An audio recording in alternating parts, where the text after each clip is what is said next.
बच्चों, इससे पहले हम लोग अध्याय 1 के आंकिक प्रश्नों को हल कर रहे थे। तो इससे पहले के 2 वीडियो में हम लोगों ने 11 नंबर तक के आंकिक प्रश्नों को हल कर लिया था। आज हम लोग अध्याय 1 के ही 12वां जो क्वेश्चन है उसको हल करेंगे। तो हमारा जो 12वां क्वेश्चन है इसमें 2 पार्ट हैं।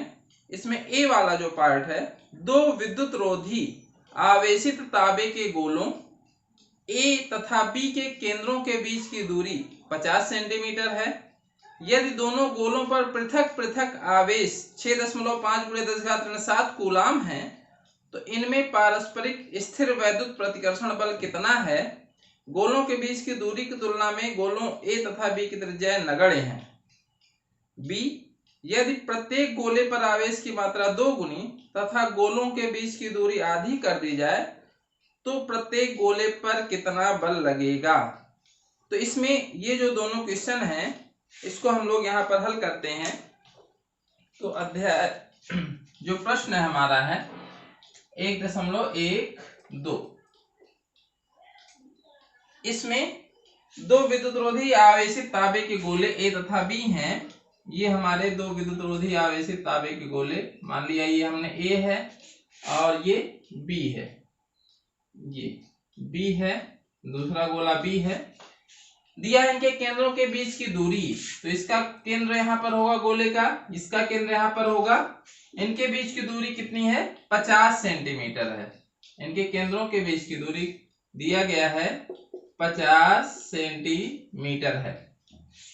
अब एक गोले पर आवेश जो है, दोनों गोले जो हैं बराबर आकार के हैं तथा दोनों पर आवेश की मात्रा समान दी गई है और वो कितनी दी गई है?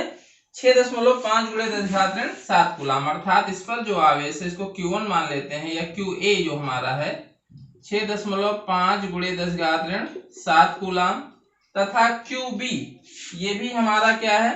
सेम है, उतना ही आवेश है। बी वाले पे चार्ज जो हमारा है 6.5 × 10⁻⁷ कूलाम। ये तो पूछा जा रहा है कि इनके बीच लगने वाला पारस्परिक मतलब एक दूसरे पर लगने वाला वैद्युत प्रतिकर्षण बल क्यों? क्योंकि दोनों पर जो आवेश है धन आवेश ही है, इसलिए क्या करेंगे? एक दूसरे को प्रतिकर्षित करेंगे। तो इनके बीच लगने वाला वैद्युत प्रतिकर्षण बल कितना है? तो और अगली चीज दी है कि ए तथा बी की दूरी की तुलना में जो इनकी त्रिज्याएं हैं ये इनको नगण्य मानेंगे। नगण्य मानने का अर्थ है कि जैसे हम लोगों ने पढ़ा था कि जो कूलाम के नियम यानी 2 बिंदु आवेशों के बीच लगने वाले बल के लिए हम लोग कूलाम के नियम का फार्मूला लगाते हैं। तो अगर ये दोनों गोले बहुत दूरी पर हैं तो एक तरह से वो क्या हो जाएंगे? एक दूसरे को ये बिंदु की तरह दिखाई देंगे। अर्थात इसको हम क्या मान सकते हैं? बिंदु आवेश की तरह मान सकते हैं। तो अब हम लोग कूलाम के नियम से ये फार्मूला लगा करके इनके बीच लगने वाले बल को निकाल सकते हैं। तो यहां पर लिख सकते हैं कूलाम के नियम से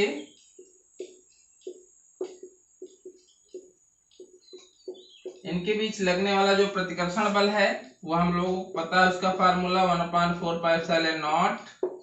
यहाँ पर QA दोनों आवेश Q1 Q2 के यहाँ QA QB अपान R², दोनों के बीच की दूरी। तो त्रिज्या को नगण्य माना गया है, दोनों बीच की दूरी 50 सेंटीमीटर रख लेंगे।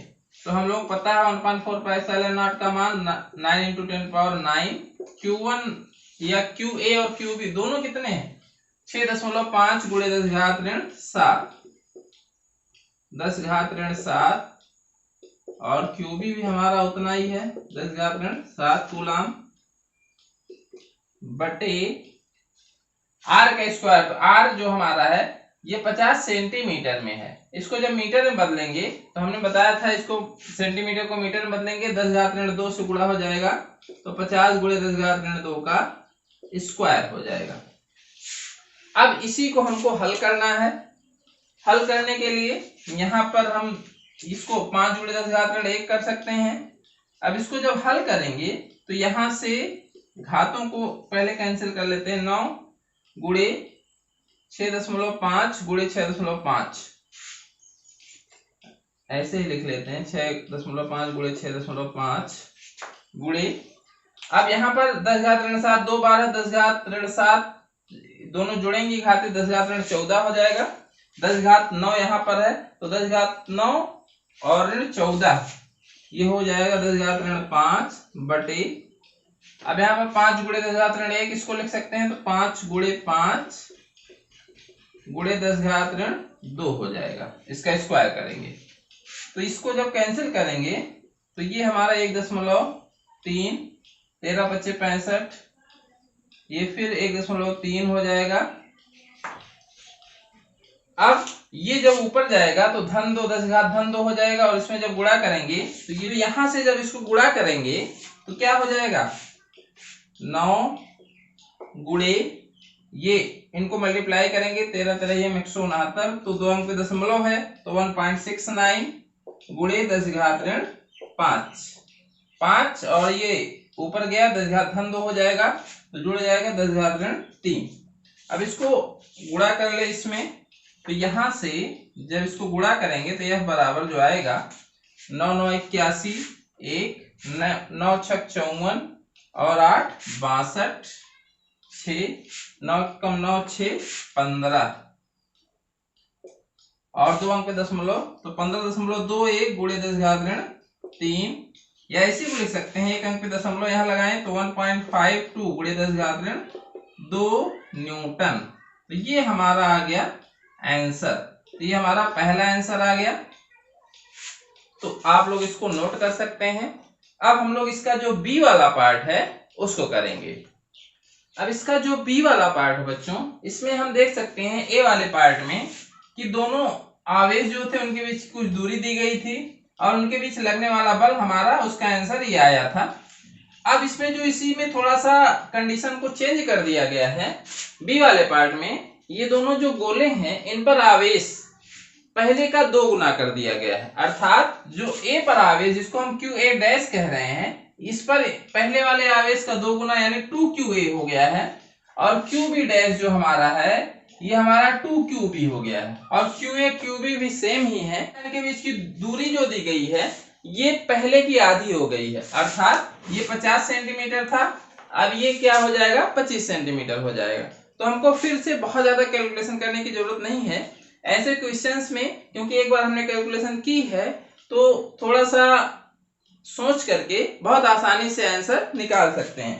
अब इसके लिए जो हमारा फार्मूला बनेगा कूलाम के नियम से ही अगर हम इसको हल करेंगे तो हम जानते हैं जो हमारा फार्मूला होगा 1/4πε0। अब यहाँ पर दोनों आवेश क्या हो गए QA डैश गुणे QB डैश बटे R डैश का स्क्वायर ये सब चीजें चेंज हो गई। अब यहाँ पर हम सारे मान रख देते हैं 1/4πε0। QA डैश क्या है 2QA आवेश 2 गुना हो गया। QB डैश क्या है 2QB बटे R डैश क्या है R/2 यानी जो पहले दूरी 50 सेंटीमीटर थी अब यहाँ पर हम इसको हल नहीं करेंगे R/2 का स्क्वायर ठीक है। अब यहाँ पर अब इसको थोड़ा सा और हल कर लेते हैं 1/4πε0 इंटू यहाँ 2 दूनी 4 QA QB बटे अब R² बटे 4 तो ये 4 ऊपर चला जाएगा तो ये 4 चौक 16 हो जाएगा तो ये हमारा हो गया 1/4πε0 इंटू 16 ये मल्टीप्लाई हो जाएगा QA QB बटे R²। अब इसको यहां लिख लेते हैं F इक्वल टू अब 16 को इधर लिख लेते हैं 16 इंटू 1/4πε0 QA QB बटे R²। अब इससे पहले ए वाले पार्ट में हम लोगों ने इसके मान यानी यहाँ पर ये सारे मान रख करके जब इसको हल किया था तो अभी हम लोगों ने देखा था कितना आया था ये जो मान निकल के आया था इसका मान ये आया था। तो यहाँ पर जब इसको मान रखेंगे इसका 1.52 या 1.5 लिख सकते हैं गुणे 10 घात ऋण 2 तो इसको जब मल्टीप्लाई करेंगे तो ये हो गया 16 × 25 80 और 16 कम 16 8 24 तो 24 गुणे 10 घात ऋण 2 न्यूटन या इसी को लिख सकते हैं। अब चूंकि 10⁻² है, 2 अंक पे दशमलव 0.24 न्यूटन। तो ये हमारा आंसर आ गया। तो आप देख सकते हैं कि हमको ज्यादा कैलकुलेशन करने की जरूरत नहीं है, यानी इसमें पुनः वही मान रख करके निकालने की जरूरत नहीं है। थोड़ा सा वहां पर सोच करके सीधे सीधे हम इसके मान रख करके हम आंसर यहाँ पर निकाल सकते हैं। तो इस तरह से हमारा ये बी वाले पार्ट का आंसर हो गया। तो आप लोग इसको नोट कर लें।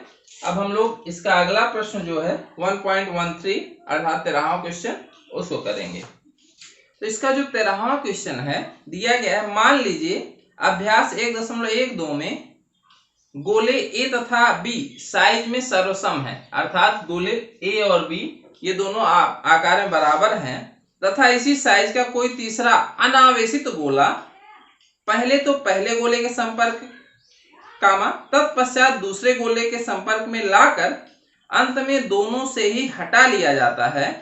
अब ए तथा बी के बीच नया प्रतिकर्षण बल कितना है। तो इसमें एक दो चीजें हमको जाननी है। जैसे ये 1.13 क्वेश्चन नंबर है, तो इसमें क्या कहा गया है कि जो 1.12 वाली कंडीशन है वो सारी चीजें सेम रखी गई हैं। इसमें क्या कहा गया कि ये दोनों गोले ए तथा बी जो है हमारे ये आकार में बराबर है तथा इसी आकार का एक तीसरा अन्य गोला जिसको हम सी कह सकते हैं, ये गोला सी है, ये अनावेशित है। अभी ये अनावेशित है अर्थात इस पर कोई भी आवेश नहीं है। तो इसको पहले ए के संपर्क में लाया गया, फिर बी के संपर्क में लाया गया और अंत में दोनों से हटा लिया गया। अब बताना है हमको इन दोनों के बीच लगने वाला नया प्रतिकर्षण बल क्या है।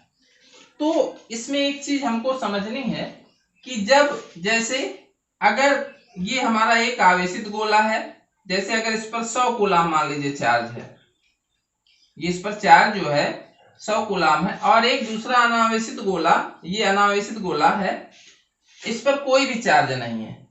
तो जब इसको इसके संपर्क में लाया जाएगा तो क्या होता है कि इस पर जो आवेश होते हैं हमारे, क्योंकि इस पर आवेश भरे हैं और इस पर कोई आवेश नहीं है, तो जब इसको इससे टच कराएंगे अर्थात इसको जब इसके संपर्क में ले आएंगे इस गोले को, तो चूंकि आवेश क्या होते हैं, दूर भागना चाहते हैं, तो अब इस पर भी आवेश इससे चल करके दूसरे गोले पर जाने लगते हैं, क्योंकि यहाँ पर आवेश ज्यादा है और प्रतिकर्षित कर रहे हैं एक दूसरे को, तो इस पर भी जाने लगते हैं। और कितना जाएंगे, एक जगह है जहाँ पे 100 लोग हैं भरे हुए हैं और दूसरी एक खाली जगह मिल गई जाने के लिए, तो 100 लोगों में से क्या होंगे, बराबर बराबर बढ़ जाएंगे। सबसे उपयुक्त जो होता है अर्थात 50 इस पे चले जाएंगे और 50 इसमें रहेंगे।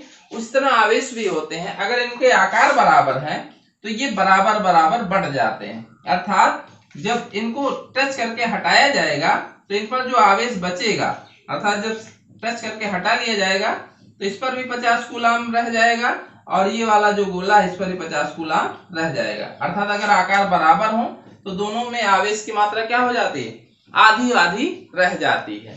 तो यही चीज हमको यहाँ पर समझनी है। तो ये अगर C को A के संपर्क में लाया गया तो चूंकि ये अनावेशित था तो A द्वारा C को कितना आवेश दिया जाएगा, तो अगर इस पर QA आवेश है तो पहले C को A के संपर्क में लाने पर तो क्या हो जाएगा, A पर जो आवेश की मात्रा रह जाएगी, A पर शेष आवेश कितने हो जाएंगे, आधा आवेश इस पे चला आएगा C पर, तो कितना रह जाएगा, ये QA/2। तो जब संपर्क में लाएंगे तो इस पर जितना भी आवेश आधा इस पे रह जाएगा, आधा इस पे चला जाएगा C पर, तो A पर शेष आवेश तथा C पर आवेश कितना हो जाएगा, आधा इस पे जा गया तो QA/2 ये हो गया। अब इस C को अर्थात C को जब A के संपर्क में लाया गया तो आधा आवेश अब इस पर आ चुका है QA/2, ये C है। अब फिर क्या किया जाता है, C को B के संपर्क में लाया जाता है। अब B पर कितना आवेश रह जाएगा, तो इन दोनों अर्थात ये जो दोनों आवेश हैं, अगर दोनों गोलों पर कुछ आवेश हैं तो दोनों में चूंकि दोनों का आकार बराबर है, जैसे अगर इसके पास 100 है, इसके पास 50 है, तो दोनों पर जितना आवेश है दोनों जोड़ लेंगे और उसका आधा कर देंगे और दोनों पर उतना ही बराबर बराबर रह जाएगा। जैसे इस पर 100 है, इस पर 50 है, तो दोनों का मिला कितना हो गया 150 और उसका आधा कितना हो गया 75, 75, तो 75 इस पे रह जाएगा और 75 इस पे भी रह जाएगा। ठीक है, तो यही चीज हमको यहाँ पर समझनी है। तो इसी तरह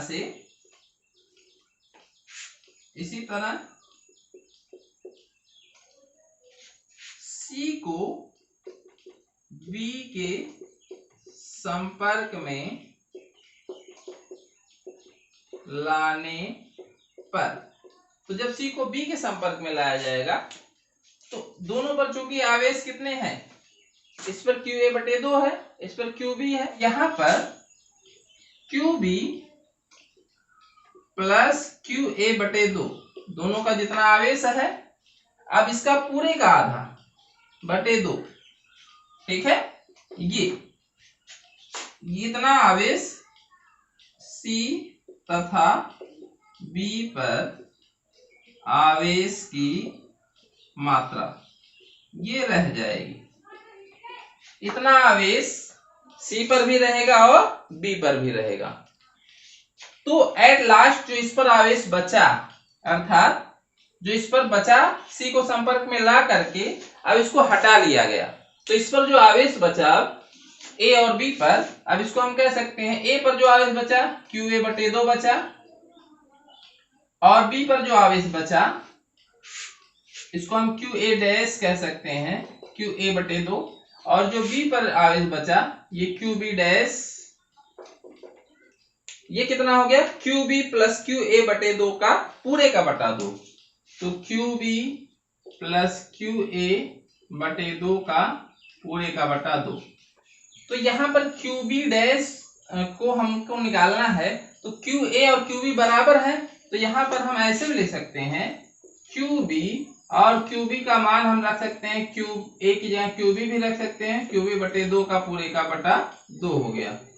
तो अब यहां से देख सकते हैं 2 1 कम 2 1 3, तो 3 QB/2 और इसका पूरे का भी बटा 2 है, तो इसको हम लोग लिख सकते हैं 3/4, 2 नीचे चला आएगा QB डैश, ये इतना आवेश रह गया शेष। और इसी तरह QA डैश कितना रह गया, तो QA डैश जो हमारा है ये QA/2 रह गया है। बाकी जो हमारा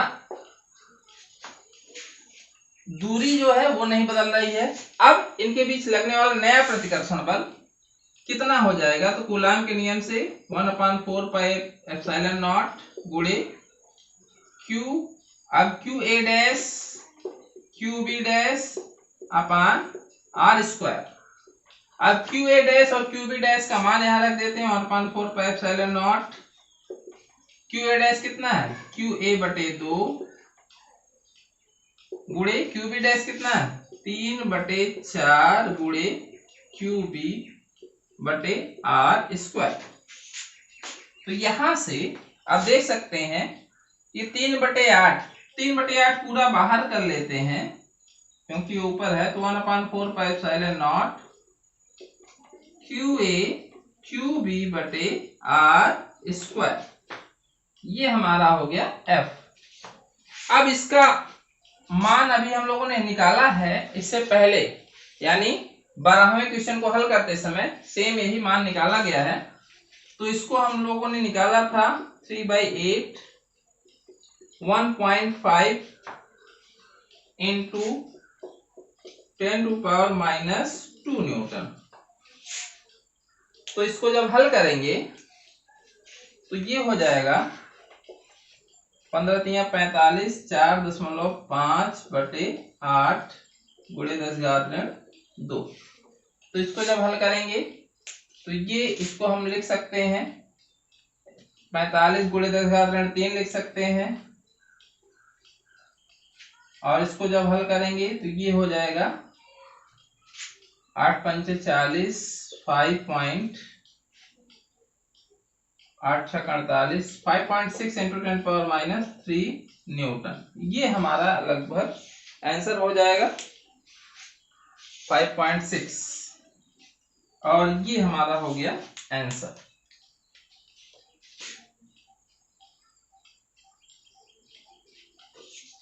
तो आप लोग इसको नोट कर लें और इसको एक बार में अगर नहीं समझ में आता है 1-2 बार वीडियो को देखें और उसको समझने का प्रयास करें। अब हम बच्चों इसका जो 15वां क्वेश्चन है, ये हम लोग जब वैद्युत फ्लक्स संबंधी प्रश्न कर रहे थे तो उसमें हम लोगों ने किया था, तो वो वीडियो आप लोग देख सकते हैं जिन लोगों ने ना देखा हो। अब इसका जो 16वां क्वेश्चन है उसको करेंगे हम लोग 1.16। इसमें दिया गया अभ्यास 1.15 के एक समान विद्युत क्षेत्र, अर्थात उसमें दिया गया है एक समान विद्युत क्षेत्र ये है जिसका परिमाण 3 × 10⁻³ I कैप न्यूटन प्रति कूलम, अर्थात x अक्ष की दिशा में हमारा वो विद्युत क्षेत्र है। 20 सेंटीमीटर भुजा के किसी घन से जो इस प्रकार अभिविन्यासित है कि उसके फलक निर्देशांक तलों के समांतर हैं, कितना नेट फ्लक्स गुजरेगा। अर्थात एक घन ऐसे रखा गया है 20 सेंटीमीटर भुजा का कि उसके फलक जो निर्देशांक तल हैं उसके समांतर है। अर्थात जैसे ये लेफ्ट हैंड साइड वाला फलक यहाँ एक घन बनाया गया है वो YZ फलक के समांतर है, नीचे वाला जो है वो XZ फलक के समांतर है, से ये घन अभिविन्यासित है जिसकी एक भुजा क्या है 20 सेंटीमीटर है। तो अब इस घन से गुजरने वाला नेट फ्लक्स क्या है। तो इससे पहले जो हम लोगों ने 15वां क्वेश्चन किया था, इससे पहले वहां पर हमने देखा था कि अगर विद्युत क्षेत्र की दिशा इस तरह से है या अर्थात x अक्ष की दिशा में है तो इसकी 4 सतह या अर्थात ऊपर नीचे, तो यहाँ पर जो थीटा बनेगा, यहाँ पर चूंकि इलेक्ट्रिक फील्ड की दिशा हमारी क्या है इधर, तो ऊपर वाली सतह के लिए थीटा कितना बनेगा, यानी उसके क्षेत्रफल की दिशा किधर होगी, ये ऊपर वाली सतह के लिए ऊपर की तरफ, तो थीटा 90 डिग्री बना। तो इसके लिए ये कोई फ्लक्स नहीं बनाएगा क्योंकि 90 अंश पे क्या हो जाता है cos 90 0। इस तरह नीचे वाले फलक के लिए विद्युत क्षेत्र की दिशा इधर और क्षेत्रफल की जो दिशा होगी नीचे की तरफ होगी n कैप, ये भी 90 अंश बना तो इसके लिए भी 0 हो गया फ्लक्स। इसी तरह पीछे वाली जो सतह होगी क्षेत्रफल की दिशा बाहर की तरफ, विद्युत क्षेत्र की दिशा इधर, थीटा कितना बना 90 डिग्री। इसी तरह से सामने वाले सतह के लिए भी थीटा 90 होगा।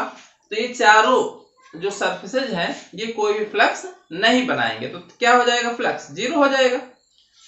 अब बचे ये लेफ्ट हैंड वाली सरफेस और राइट हैंड वाली सरफेस, तो ये दोनों फ्लक्स बनाएंगी। लेकिन अब यहाँ पर देख सकते हैं क्योंकि ये घन है तो घन के प्रत्येक सतह का एरिया क्या होगा सेम। अगर इस सरफेस का एरिया जो हमारा ए है तो इधर वाले सरफेस का एरिया भी क्या होगा ए ही होगा।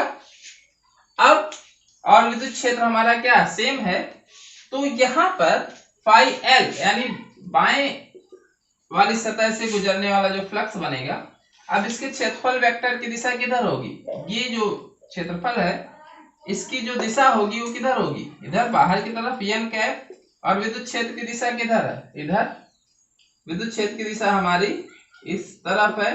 तो थीटा कितना बना 180 डिग्री। तो फाई एल जब हम लिखेंगे तो अभी हम यहाँ कैलकुलेशन जब करते हैं तो ई ए कॉस, ये थीटा हमारा 180 डिग्री बना,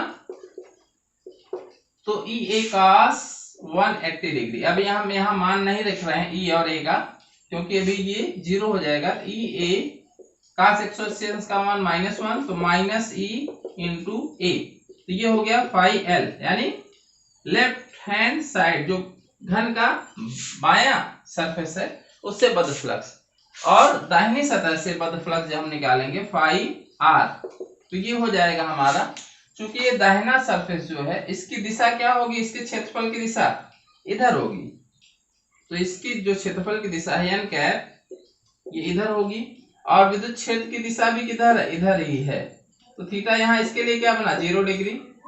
और एरिया भी सेम है, जितना एरिया ये है उतना ही ये है, ए हमने माना है तो ए ही मानेंगे, ई भी सेम है, तो फाई ई ए कॉस 0 डिग्री, तो ये हमारा cos 0 1 हो गया, तो ई इंटू ए। तो जो टोटल फ्लक्स यानी घन से गुजरने वाला जो कुल फ्लक्स है, तो 6 सरफेस से गुजरने वाला फ्लक्स मिला के निकालते हैं, तो 4 सरफेस से हम पहले जान चुके हैं, थीटा के कारण ही 0 हो गया। तो घन से गुजरने वाला जो नेट फ्लक्स है तो 2 ही के कारण आया, phi R plus phi L, दोनों को जोड़ देते हैं तो E into A minus E into A, ये क्या हो गया, ये हमारा 0, अर्थात घन से गुजरने वाला कुल फ्लक्स क्या हो गया, 0 हो गया। वैसे भी हम देख सकते हैं कि यहाँ से अगर जितनी विद्युत क्षेत्र, अगर इलेक्ट्रिक फील्ड ऐसे जा रही है तो जितनी विद्युत क्षेत्र रेखाएं, क्योंकि एरिया दोनों का सेम है, जितनी विद्युत क्षेत्र रेखाएं घन के भीतर प्रवेश करेंगी उतनी ही विद्युत क्षेत्र रेखाएं क्या होती हैं, इधर से बाहर निकल जाती हैं। तो जो फ्लक्स बनेगा वो क्या हो जाता है, टोटल 0 हो जाता है। तो इस तरह से इसमें हमारा क्या आ जाएगा, 0 आ जाएगा। तो इसको आप नोट कर लें। इसके बाद हम लोग अगला क्वेश्चन करते हैं। तो इसका जो 17वां क्वेश्चन है, किसी काले बॉक्स के पृष्ठ पर विद्युत क्षेत्र की सावधानी पूर्वक ली गई माप यह संकेत देती है कि बॉक्स के पृष्ठ से गुजरने वाला net flux 8 × 10⁻³ newton metre square प्रति कूलाम है। ए, बॉक्स के भीतर नेट आवेश कितना है। बी, यदि बॉक्स के पृष्ठ से नेट बहिर्मुखी फ्लक्स 0 है तो क्या आप यह निष्कर्ष निकालेंगे कि बॉक्स के भीतर कोई आवेश नहीं है, क्यों अथवा क्यों नहीं। तो यहाँ पर दिया गया है कि एक बॉक्स है काले रंग का, तो बॉक्स हम बना सकते हैं जैसे घन या घनाभ के आकार का ये बॉक्स होता है हमारा। तो ये हमारा मान लेते हैं एक बॉक्स है, बंद पृष्ठ, जो बॉक्स हमारा क्या होता है, बंद पृष्ठ होता है। और इससे जो निर्गत फ्लक्स है, इस बॉक्स के पृष्ठ से गुजरने वाला नेट फ्लक्स, अर्थात इससे जो कुल फ्लक्स बद्ध है वो कितना है, 8 × 10⁻³ न्यूटन मीटर स्क्वायर प्रति कूलम, या वेबर कह सकते हैं इसको, इसका जो फ्लक्स है। अब कहा जा रहा है कि इसके भीतर आवेश कितना है। तो ये सीधे सीधे गॉस के नियम पर ये आधारित हमारा सवाल है, जिसमें गॉस ने बताया था कि किसी बंद पृष्ठ, चूंकि ये बॉक्स हमारा क्या होता है, बंद पृष्ठ होता है, किसी बंद पृष्ठ से निर्गत फ्लक्स उसे बद्ध आवेश का 1/ε0 गुना होता है। तो यहां से फाई = Q इनसाइड या नेट इन भी लिखते हैं /ε0। तो हमको फाई पता है इस बॉक्स से बद्ध फ्लक्स, तो हमको Q का मान बताना है, यानी इसके भीतर कितना आवेश है। तो Q इनसाइड जो हमारा फाई × ε0 सीधे लिख सकते हैं। फाई का मान हमारा दिया गया है 8 × 10⁻³ ε0 का मान 8.85 × 10⁻12। तो अब इसमें हम लोग मल्टीप्लाई कर लें और यही हमारा आंसर हो जाएगा कि उसके भीतर कितना आवेश है। तो 8 × 25 = 40, 8 × 28 = 64 और 4 × 68, 6, 8 × 28 = 64 और 6 70। तो ये हमारा 2 अंक पे दशमलव हो जाएगा और 10⁻³ और ऋण 12 10⁻9 बचेगा। ये हो गया, और 1 अंक पे दशमलव और इधर ले आएंगे 10⁻8 हो जाएगा, 7.08 × 10⁻8 कूलाम, अर्थात 7 × 10⁻8 कूलाम सीधे कर सकते हैं ये, यानी बॉक्स के भीतर इतना आवेश हमारा होगा। इसका जो बी वाला पार्ट है, यदि बॉक्स के पृष्ठ से नेट बहिर्मुखी फ्लक्स 0 हो तो क्या आप यह निष्कर्ष निकालेंगे कि बॉक्स के भीतर कोई आवेश नहीं है, क्यों अथवा क्यों नहीं। अब इसमें जो समझने वाली चीज है कि अगर इससे बद्ध फ्लक्स 0 है, फाई = यानी इससे बद्ध फ्लक्स हमारा 0 है, तो दोनों कंडीशन बन सकती है कि इसके भीतर कोई आवेश ना हो, ये भी हो सकता है। अगर इसके भीतर कोई आवेश नहीं होगा तो भी बद्ध फ्लक्स क्या होगा, 0 होगा। दूसरी कंडीशन और एक हो सकती है, इसके भीतर नेट आवेश, अर्थात आवेश हैं, लेकिन क्या है कि जो धन और ऋण आवेश हैं वो बराबर और विपरीत मात्रा में है। जैसे अगर 10 कूलाम धन आवेश है तो ऋण 10 कूलाम आवेश दूसरा भी है, तो नेट आवेश हमारा क्या हो जाएगा, 0 हो जाएगा। तो यही चीज हम लोगों ने वहां पढ़ी थी कि अगर उसके भीतर नेट आवेश 0 है, धन और ऋण हो सकते हैं, लेकिन दोनों मिला के अगर दोनों एक दूसरे को निरस्त कर देते हैं, बराबर और विपरीत मात्रा में है, तो हमारा फ्लक्स तभी क्या होगा, 0। तो इससे क्या हम क्या निष्कर्ष निकाल सकते हैं, Q 0 भी हो सकता है, नहीं भी हो सकता है, लेकिन इसके भीतर जो नेट आवेश है वो क्या होना चाहिए, अर्थात नेट आवेश निश्चित रूप से क्या होगा, शून्य होगा।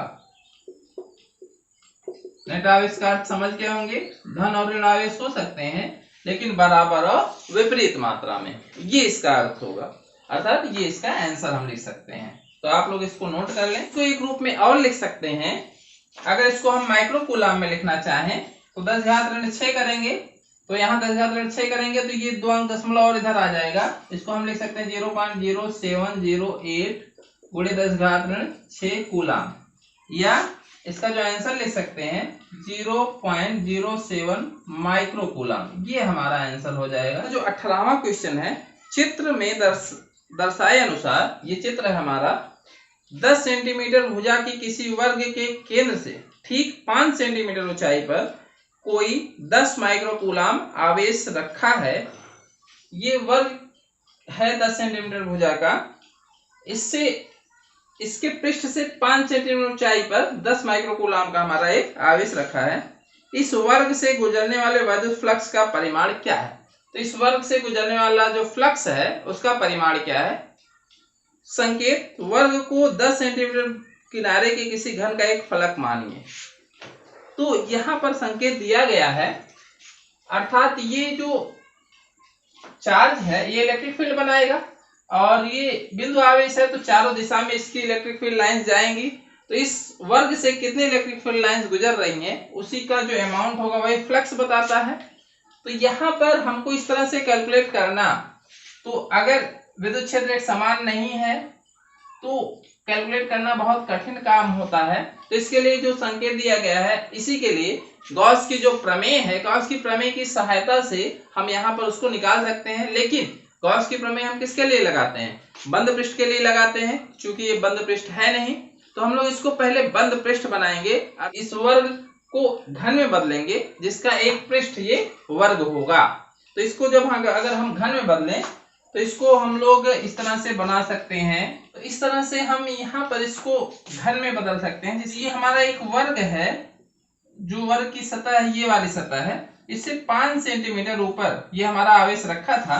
तो हमने क्या किया, ये जो इसको एक घन में यानी इसका एक बंद पृष्ठ बना लिया, जिसके इस घन की प्रत्येक जो सतह है उसका क्षेत्रफल वर्ग के क्षेत्रफल के बराबर है, अर्थात 6 वर्गाकार पृष्ठ इस घन में होंगे।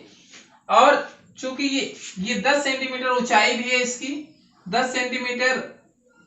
अब चूंकि ये जो हमारा आवेश है ये 5 सेंटीमीटर ऊंचाई पर रखा गया है, तो यहां देख सकते हैं कि 5 सेंटीमीटर ऊंचाई पर ये हमारा इसका केंद्र पड़ता है घन का, अर्थात ये जो हमारा आवेश है 10 माइक्रो कूलाम का, ये कहाँ रखा गया?